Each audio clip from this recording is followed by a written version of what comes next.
కింద చదువుతున్నా వినండి. మరి యెహోవా నీకు ఇచ్చేదనని నీ పితరులతో ప్రమాణం చేసిన దేశమును అబ్రహాంతో ప్రమాణం చేశాడు కదా.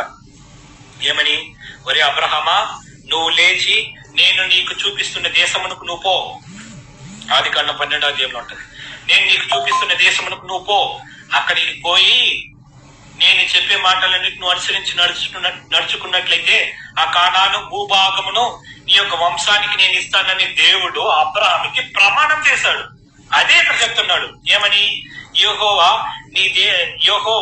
నీకిచ్చేదనని, అబ్రహాముకి ఇచ్చేదనని అబ్రహాముతో ప్రమాణం చేసిన దేశమున అబ్రహాముతో ఏ దేశాన్ని ఇస్తానని ప్రమాణం చేశాడు? కానాను భూభాగ దేశాన్ని ఇస్తానని ప్రమాణం చేశాడు.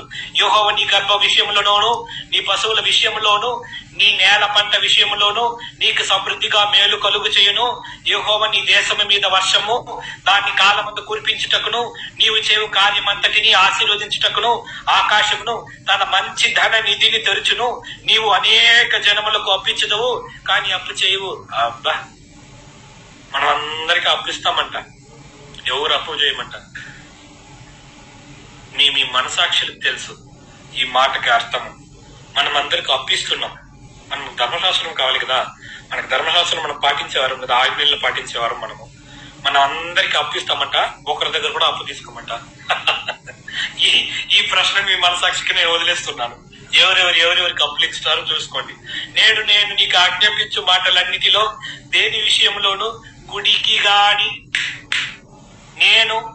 దేవుడు చెప్తున్నాడు ఇశ్రాయేలు ప్రజలకు, నేను మీకు ఆజ్ఞాపించు మాటలన్నిటినీ దేని విషయంలోనూ గుడికి గాని ఎడముకు గాని తొలగిపోకూడదు. ఖచ్చితంగా ఫాలో అవ్వాలి అంతే.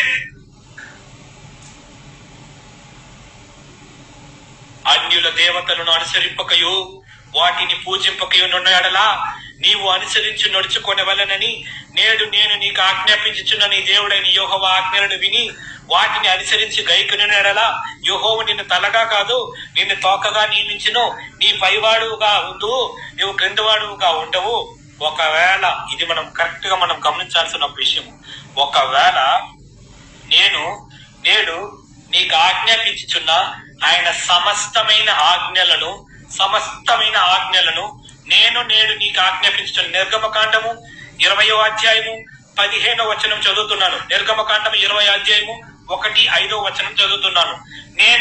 నేను నీకు ఆజ్ఞాపించు ఆయన సమస్తమైన ఆజ్ఞలను కట్టడలను నీవు అనుసరించి నడుచుకొనవలెనని నీ దేవుడైన యెహోవా సెలవిచ్చిన మాట వినని యొడల.